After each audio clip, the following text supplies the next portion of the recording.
नमस्कार दोस्तों, आप सभी को व आपके परिवारजनों को आज से शुरू हुए इस 2024 नव वर्ष की ढेर सारी शुभकामनाएं। ईश्वर करे यह साल आपके लिए बहुत ही खुशियों भरा और विकासशील रहे।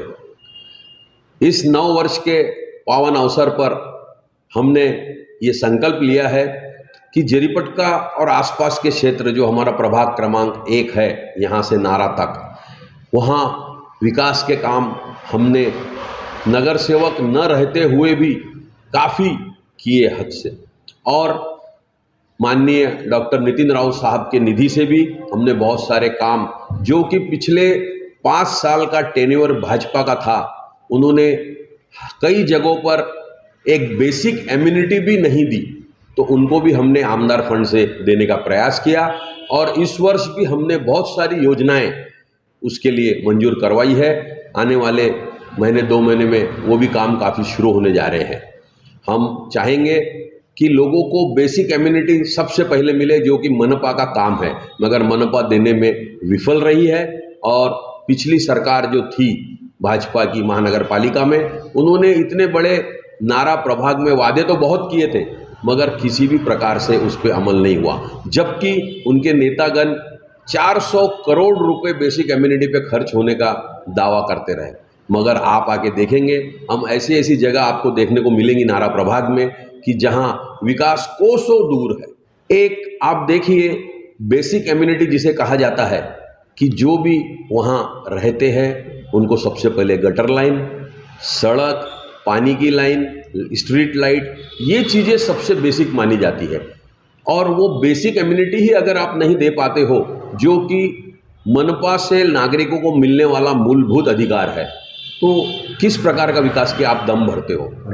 महानगर पालिका का चुनाव तो ऐसा लग रहा है कि निकट भविष्य में होना नहीं है, क्योंकि 2 साल होते आ गए टेन्योर ख़त्म होने को, मगर किसी भी प्रकार की हलचल सरकार की ओर से नहीं है। और इस सरकार ने उसे रोक रखा है सुप्रीम कोर्ट के माध्यम से। तो वो नहीं चाहते कि ये चुनाव हो, और एक डिक्टेटरशिप, राजशाही चल रही है। आप स्वयं देखते हो, आप पत्रकार बंधु हो, आप सभी को पता है किस प्रकार काम हो रहा है। मनपा के नगर सेवक नहीं होने से लोगों को कितनी समस्याओं से जूझना पड़ रहा है, ये आप स्वयं देख रहे हो। रही बात लोकसभा की और विधानसभा की, तो लोकसभा तो अभी जल्दी ही आने वाले हैं, मार्च के आसपास ऐसा हमें लग रहा है। जो भी चुनाव जब भी आए, हम कांग्रेस पार्टी, हमारे पूरे साथी, हमारे कार्यकर्ता, हम पूरी मुस्तैदी के साथ हमारे प्रत्याशी के लिए काम करेंगे और उसे जीत दिलाएंगे। जनता पे हमें भरोसा है, क्योंकि पिछले जो ये सरकार चली है, चाहे वो केंद्र की रहे, भाजपा की कोई भी, जिन्होंने सिर्फ वादे बहुत किए हैं, जुमलों की सरकार, झूठ की सरकार, तो इस प्रकार जो बरगला के और झूठ बोल के वोट लिए जाते हैं, वो जनता समझ चुकी है। जनता को अभी खुद फैसला करने दो कि किसे वोट दें। आप देखिए, आप पत्रकार बंधु हो, आज महंगाई के मारे एक साधारण आदमी, उसका जीना दूभर हो गया है। वो अपने बच्चों को अच्छा खान पान, अच्छे जो रहन सहन, बेसिक पढ़ाई, वो तक पूरी नहीं कर पा रहा है, उसके लिए भी उसे जूझना पड़ रहा है। आप स्वयं अपने दिल पे हाथ रख के कहिए कि इतनी सारी बढ़ती हुई महंगाई, जो बेलगाम महंगाई आज तक ऐसी नहीं देखी गई, और उसको इन सरकार ने किसी भी प्रकार का कोई कंट्रोल नहीं रखा उस पर। और बेरोजगारी, हमारे जो जवान बच्चे हैं, जवान भाई है, पढ़ के तो बेचारे आ रहे हैं, पढ़ने के लिए भी वो इधर उधर से लोन ले रहे हैं, पढ़ के आ रहे हैं, मगर उसके पढ़ने के बाद में भी उन लोगों को कोई रोजगार नहीं मिल रहा है। बेरोजगारी बेतहाशा बढ़ रही है। तो आखिर इन सब का हल क्या? मतदाताओं से हमारी अपील है कि ऐसी झूठे वादों वाली सरकार, जुमलों की सरकार, जो कि स्वयं उनके नेतागण कहते हैं, उनको अगर वादों की याद दिलाई जाती है तो वो कहते हैं ये तो जुमला था। जो सिलेंडर 350 रुपये में कांग्रेस शासन में मिलता था, वो सिलेंडर 1150 तक पहुंचाया गया, और चुनाव नजदीक आते से आप 200 रुपये उसमें कम कर रहे हो। तो एक चीटिंग, एक बहुत बड़ा यानी धोखा सरकार खुद कर रही है जनता के साथ, तो दूसरों से क्या अपेक्षा रहेंगे। आप देखिए, हर प्रकार के बैंकों में जाइए, आईसी चार्जेस जिसे कहा जाता है, इंसिडेंशियल चार्जेस, वो देखो अनाप शनाप लगाते, आपके अकाउंट से पैसे कट जाते हैं ये चार्ज करके वो चार्ज करके। रेलवे में चले जाओ, पिछले 10 साल जो थे 2004 से 2014 तक यूपीए गवर्नमेंट के, 1 रुपया भी, मैं यहाँ विशेष रूप से कहना चाहूँगा, 1 रुपया भी रेलवे का किराया नहीं बढ़ा था।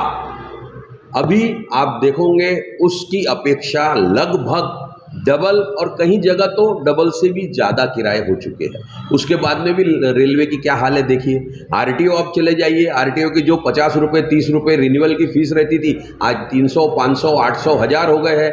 चालान जहां आते जाते हेलमेट के 1000 500 2 हजार चालान लगते हैं। गरीब आदमी जब जाता है बेचारा तो उस चालान पहले भर के आओ, फिर गाड़ी छूटेंगी। तो ये क्या है? हर तरीके से आप जनता को लूट रहे हो। कार लूट के नहीं, सरकार लूट से बचाने के लिए होना चाहिए। आप हर जगह हर प्रकार से जनता को लूट रहे हो और उनकी आमदनी बढ़ाने के लिए आप कुछ भी नहीं कर रहे हो। लगे तो बेरोजगारी बढ़ा रहे हो, महंगाई बढ़ा रहे हो। तो ये क्या हो रहा है? ये अंग्रेजों ने जो शुरू किया था ईस्ट इंडिया कंपनी के माध्यम से देश को लूटना, इन्होंने भी अपने अदानी अंबानी ये कंपनियां बना के इसके माध्यम से लूटा जा रहा है। जैसे पिछली बार स्वतंत्रता आंदोलन में अंग्रेजों के खिलाफ लड़ाई लड़ी थी भारत को आज़ाद कराने के लिए, और अभी भी उसी प्रकार की आज़ादी हमें इनसे लड़नी पड़ेगी और लड़ रहे हैं हम। जनता को भी हमारा साथ देना है, क्योंकि इतनी भयंकर महंगाई, इतना हर तरफ से लूट बाजार, और सिर्फ बड़े लोगों की सरकार। 2 भारत बन चुके हैं, एक गरीबों का एक अमीरों का। अमीरों में भी सिर्फ जो टॉप मोस्ट है वो, तो ये कैसा चलेगा? और एक असमानता बहुत बढ़ गई है, और वैमनस्यता, धर्म के नाम पर जो जनता को बेवकूफ़ बनाया जा रहा है, उससे जनता को सावधान रहना है। आने वाले साल में मैं अपनी ओर से, अपने पार्टी की ओर से लोगों को बहुत सारी बधाई देता हूं कि उनका ये आने वाला साल खुशहाल रहे, और विशेष रूप से एक प्रार्थना करूंगा कि ऐसे बरगलाने वाले लोगों से सावधान रहे।